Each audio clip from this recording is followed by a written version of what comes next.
రేపటి నుంచి మనం జననాయకన్ సినిమా గురించి మాట్లాడుకుందాం. వినోద్ డైరెక్ట్ చేశాడు. కథ ఏంటంటే హీరో మొదల్లో జైల్లో ఉంటాడు. జైలర్కి హీరో బిహేవియర్ నచ్చి చాలా క్లోజ్ అయిపోతాడు. కొన్ని సహాయాలు చేస్తాడు. అలా సహాయం చేసినందుకే జైలర్ని పీనష్మెంట్గా ట్రాన్స్ఫర్ చేసి బయటపడేస్తాడు. ఇప్పుడు హీరో జైలు నుంచి బయటకు వచ్చాక అతన్ని కలవడానికి వెళ్తాడు. అక్కడికి వెళ్తే అనుకోకుండా ఆయన యాక్సిడెంట్లో చనిపోతాడు.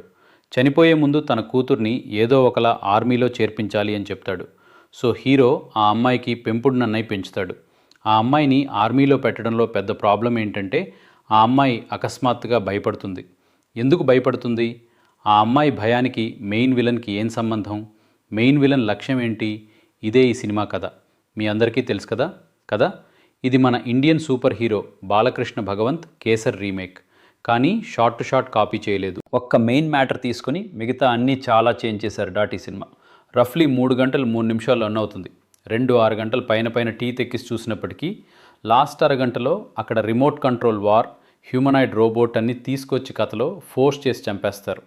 సినిమా ఎలా ఎండ్ అవుతుందని ఆలోచిస్తాం. మిషన్ ఇంపాసిబుల్ ఫిల్మ్స్ చూస్తే టామ్ క్రూజ్ ఫస్ట్ రీల్లో ఒక మిషన్ తీసుకుంటుంది. ఆ మిషన్ కంప్లీట్ చేయడానికి బైక్ నుంచి జంపు, ప్లేన్ నుంచి జంపు, ట్రైన్ నుంచి జంపు, ఎలా అయినా సమ్మర్సాల్ట్స్ వేసేసి కంప్లీట్ చేస్తాడు. కానీ ఈ వాడు ప్రతి 10 నిమిషాలకి కొత్త మిషన్ తీసుకుంటాడు. ఒకటి తర్వాత ఇంకొకటి, జంప్ తర్వాత జంపు, అలా వెళ్తూనే ఉంటుంది. టామ్ క్రూజ్ తన ప్రాణాన్ని రిస్క్ చేసి మిషన్ కంప్లీట్ చేస్తాడు. ఈ వాడు మన ప్రాణాన్ని రిస్క్ చేసి అన్ని మిషన్స్ కంప్లీట్ చేస్తాడు. ఎన్ని మిషన్స్ కంప్లీట్ చేస్తాడు, ఎంత కథ చెప్తాడు. Jail problem, jailer house problem, tribal problem, illicit liquor problem, Tuticorin firing, women empowerment, child abuse, religious rights, religious harmony, మధ్యలో పార్టీ ప్రొపగాండా, అన్నీ ఓకే అనుకోవచ్చు. తర్వాత ఆర్సీ వార్, తర్వాత హ్యూమన్ వర్సెస్ రోబోట్ ఫైట్. ఇంకా తమిళ సినిమా లా ప్రకారం ప్రతి సినిమాలో హీరోయిన్ ఉండాలి అని వేస్ట్ లగేజ్ హీరోయిన్ని హీరో మొత్తం క్యారీ చేస్తూ తిరుగుతాడు. అదే చాలు కదూ, వన్ లాస్ట్ డ్యాన్స్ బ్రో. ఇది లాస్ట్ సినిమా కదా, ఈ డ్యాన్స్ కూడా చూద్దాం. అలా చేసి సంహౌ ఎండ్కి వచ్చాము. తెలుగు సినిమాని తమిళ్లో రీమేక్ చేసి ఉంటే బాగుండు. కానీ తెలుగు సినిమాని ఇంకా ఎక్కువ తెలుగులానే తీశారు. దీన్ని తెలుగులో కూడా డబ్ చేశారు.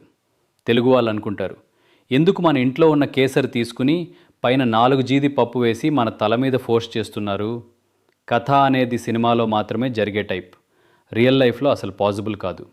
జీరో రియలిజం, రియల్కి సంబంధం లేని సినిమా తీశారు. ఎగ్జాంపుల్కి ఈ సినిమాలో విల్లన్ ఏమేంటి అంటే ఇండియా అంతా వెపన్స్ ఇంపోర్ట్ చేసి రైట్ స్టార్ట్ చేసి పబ్లిక్కి ఇష్టేసి దేశాన్ని